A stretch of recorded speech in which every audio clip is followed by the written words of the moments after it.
Hallo, willkommen zu Rapport and More.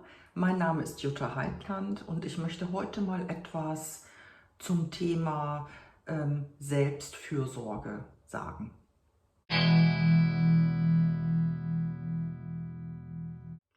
Zunächst einmal finde ich Selbstfürsorge als Begriff ganz, ganz spannend und es ist einfach nötig, meiner Meinung nach mal darüber zu sprechen, denn oftmals vernachlässigen wir uns aus falscher Rücksichtnahme oder aus Gründen wie auch immer und vergessen einfach, was uns selbst gut tun würde, um tatsächlich genug Kraft und Energie zu haben für die Dinge des Lebens, die uns da erwarten.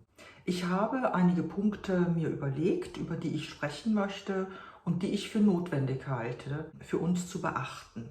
Der erste Punkt ist, nimm deine Bedürfnisse wahr, also Bedürfnisse merken, wahrnehmen. Bedürfnisse haben wir natürlich auf allen möglichen Ebenen, nach Nahrung, nach Wasser, nach Freunden, nach Familie, nach körperlicher Nähe, nach Abstand vielleicht, nach Wissen und Bildung, nach Selbstverwirklichung, nach Unabhängigkeit, nach Freiheit und. Und da ist es ganz wichtig, diese Bedürfnisse auch zu erkennen erstmal. Was brauche ich denn, um glücklich zu sein? Was brauche ich, um mich erfüllt zu fühlen?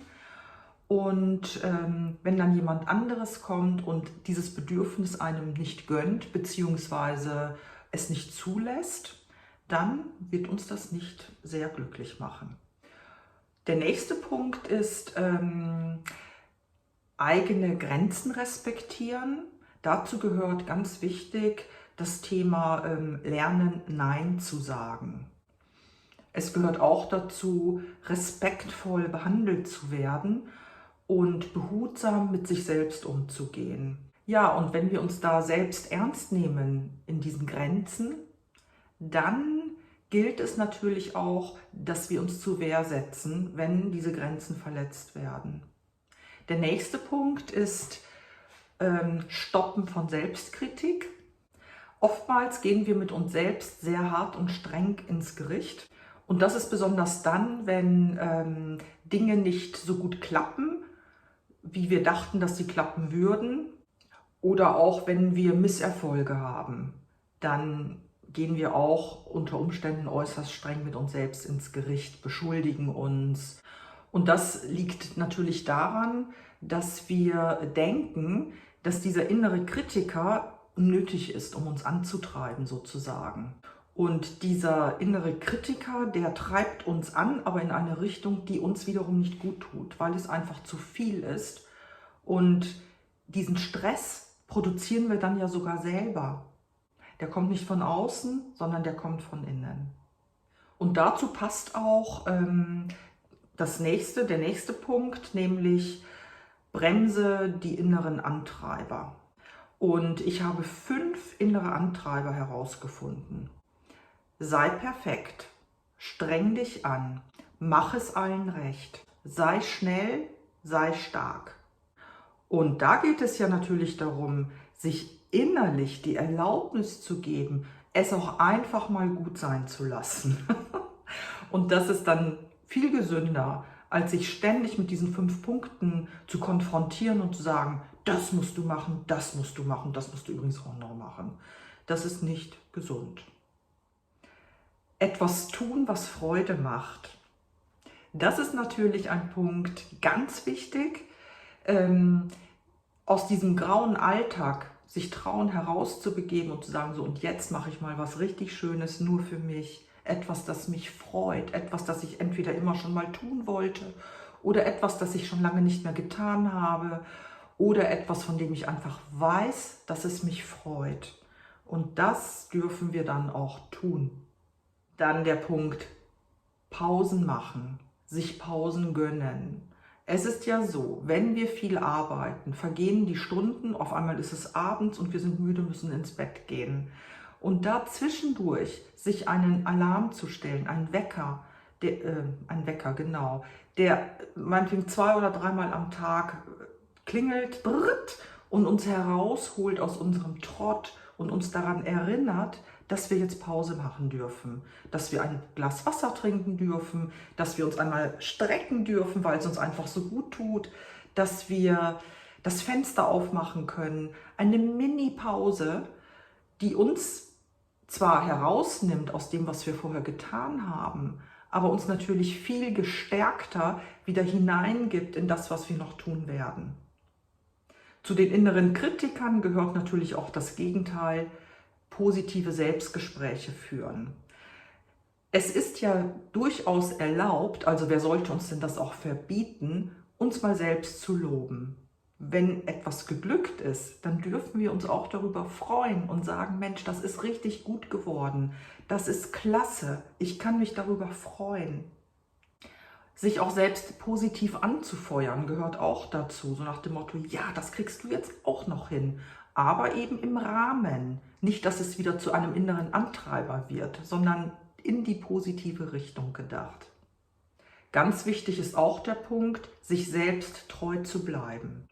Und dieser Punkt hat ganz stark mit Authentizität zu tun. Das Wort Authentizität kommt aus dem Griechischen und es besteht aus zwei Wörtern, nämlich aus dem Wort autos, selbst, und aus dem Wort ontos, seiend, selbst seiend. Und mit Authentizität werden ja gemeinhin Eigenschaften gesehen oder verwendet, sowas wie Glaubwürdigkeit oder etwas wie Ehrlichkeit und Zuverlässigkeit. Das fällt alles in diesen Bereich. Ein authentischer Mensch wirkt unverfälscht und ganz echt. Diese Person wird sich nicht verdrehen, einfach weil die Menge vielleicht eine andere Meinung vertritt, sondern diese Person weiß ganz klar, das ist gut für mich, das ist gut für die Welt und spürt innerlich den richtigen Weg sozusagen. Und dadurch wird auch oder strahlt diese Person auch ein gutes Selbstbewusstsein aus, weil durch Authentizität entsteht auch Einklang mit sich selbst.